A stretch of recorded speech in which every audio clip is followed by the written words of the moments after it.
5 days later, another huge test for the Tigers. 76,000 under lights at the MCG saw Essendon and Richmond produce arguably the game of the year. Clear to Daffy. Daffy's snapshot. It'll clear the players. Has it been touched? I don't think so. The Tigers have got their second. Off the ground by Long. Gets it to half forward. Prescott tackled by Hurd. Wanganeen Hurd. You back him. He is a gem. Michael Long is the chaser. Bauer's little left foot kick. In front of Neal. Can control it. Chipping in Long. Handball. Mercedes caught. And blatantly caught. No free kick. Kick forward by Bauer. Into the pocket. Gatherers by Jerica.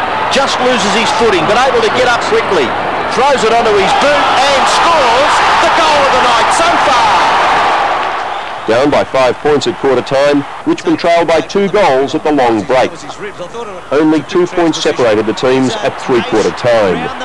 It was one of the most controversial games of 1995. Richmond on the receiving end twice.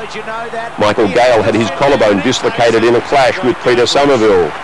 He clashed with Gavin Wanganeen, and that would be the subject of an AFL investigation. Wanganeen cleared of any wrongdoing. Morgan's kick is a beauty. Gets O'Donnell. He was going to play on the Mercedes, called to play on. Chips it to Long. Bond comes in. Does it magnificently. Elliott couldn't control it. Douglas's little gift to Bond. Here's a go. Bond to Maxfield. Go and kick the goal, Stewie. Straighten it up. Bang it home. It's a beauty. They're in front, the Tigers. Stuart Maxfield had his jaw broken. Both Gale and Maxfield sidelined for weeks. Doolan across the half-back line. A good kick. Essendon retained possession. The siren has sounded. And what a magnificent game of football. Ends in a draw. And a fair result.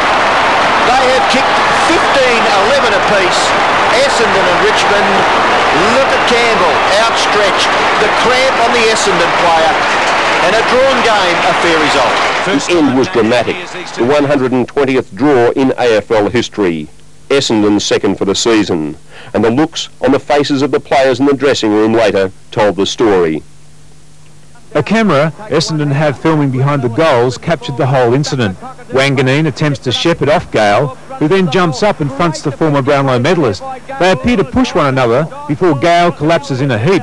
Wanganeen then becomes entangled with the Tigers' Matthew Rogers.